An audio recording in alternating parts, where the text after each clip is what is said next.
Attention adrenaline junkies. Have you heard of Bolivia's death road? Biking down Bolivia's extremely dangerous death road is an epitome of extreme sports. After 2 decades of relentless modernization, the road is said to be safer. But the question remains, how safe is it really? Let's dig into the reality.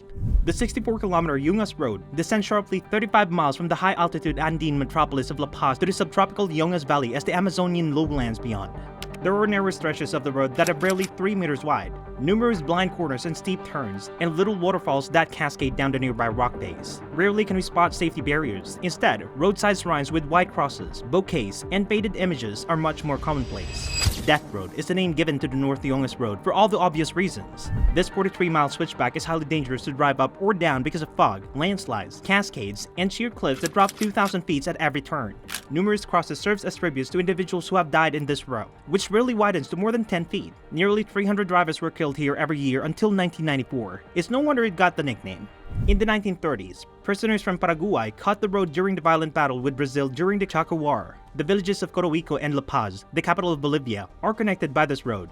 Yungas Road rises sharply from La Paz to around 15,260 feet, then levels out at 3,900 feet. The road, which connects to the capital city of the Amazon rainforest, is surrounded by hilly terrain. This suggests it was typical for traders to cram themselves into trucks and buses in an attempt to sell their produce and timbers in the town. But many trucks went down with people and their livelihoods because their hairpin turnings were too narrow for many trucks. It is the only left-hand driving roads in all of South America. Hay mucho lluvia y se ha deteriorado el camino, están con charcos de agua, es muy difícil.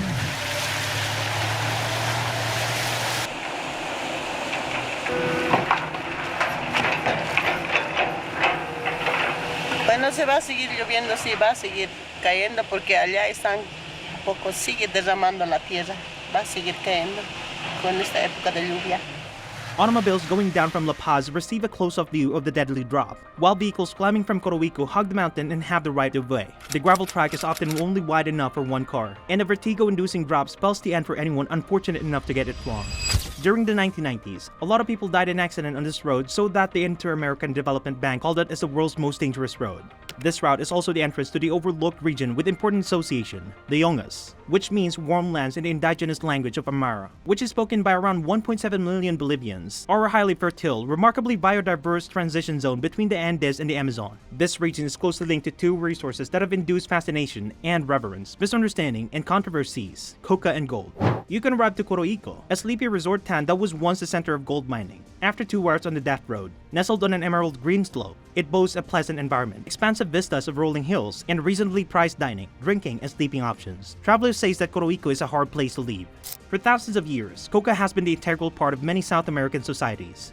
Bolivia is one of the continent's largest producers, covering hundreds of square kilometers, with 2/3 of that area located in the Yungas. The leaves, which are abundant in vitamins and minerals, have a mild stimulating effect and can help prevent altitude sickness, ease fatigue, hunger, and thirst, improve digestions, and even lessen pain. They have been applied as a medication, form of settlement, and social lubricant for up to 8,000 years, in addition to being employed in religious rites. Are you mesmerized by the warm, cozy fragrance of hot cocoa? As you are allured by the beauty of Bolivia's coca plantations, a hidden dangers await along the route. Yes, the death road.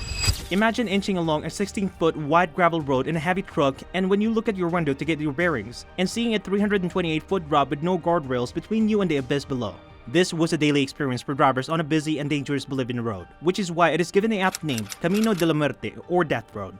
Dramatically changing weather, poor visibility, and sheer altitude makes this road a daily heart-stopping challenge for both locals and adventurers alike. In spite of this, tourists and adventure seekers keep on coming, and mountain biking is a huge business, with more than 250 bikers heading downhill from La Paz every day during peak season. During rainy time, we can see around the corner a waterfall thunders down the road. And even if you are inside a car, it is frightening enough as some force of water dropping from 100 meters above hits the car. Imagine that much water with force on a mountain bike.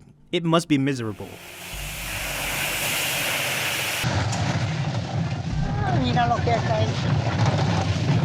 Sigue cayendo. Sigue cayendo. Todo ese es miedo, todo ese riesgos ahí a este lado. El viaje es feíto. Uno va pues con el Jesús en la boca. Si vas a llegar a tu destino o no. O sea que las rocas, las piedras, el río ya está encima. Mira todo lo alabado. A veces tenemos que viajar con los niños más Y en el camino tenemos que quedarnos por los deslizamientos, no sabe cuántos, hasta 5 días, hasta que se limpie el camino estamos ahí detenidos. As you start the climb, we bet the view of the Great Banks of the cloud-filled valleys is something that you would normally get from an aeroplane, but the following section of the road is the most dangerous of all. The road is rutted, narrow and twistier than ever. One should make enough use of their horn to let oncoming traffic know they are coming. You should also keep the car as tight on the side of the mountain as possible. Even so, there will be plenty of times when you have to brake on a standstill or even reverse to let other vehicles pass. Then, in 2007, the government finally decided to build a much safer alternative. Suddenly, traffic on this dangerous yet busy motorway fell by 90%. According to a Wildlife Conservation Society WCS study published in Ecologia and Bolivia in 2022, the abandoned roadway began to attract a different species of travelers, wild animals. The death road took on a second life as a paradise for wildlife, including vulnerable and endangered species. For the non-human occupants of Bolivia, the road was less special in this regards but didn't make things any better. In fact, any busy route could be viewed as death road by animals. 194 million birds and 29 million mammals are thought to perish on European roads every year, while 365 million vertebrates are thought to perish as roadkill in the United States. Any type of highway has several negative direct and indirect effects on wildlife, including increased chemical pollution, extinctions, automobile deaths, and behavioral changes brought on by excessive noise and wind turbulence. For species that depend on sound for communication, such as bats, frogs, and birds, noise pollution poses a special difficulty. ¡Aquí hay uno! No se apura, yo creo se ha dormido, por eso mira, usted ya se había venido. 3 muertos hay, chips. Una familia y la vaquita, mira, sigue agonizando la vaca. Siempre pasa accidente. Este es camino de la muerte. A 2011 study, for instance, discovered that as traffic noises increased in Costa Rican protected forests, fewer birds belonging to a restricted variety of species were observed near a highway.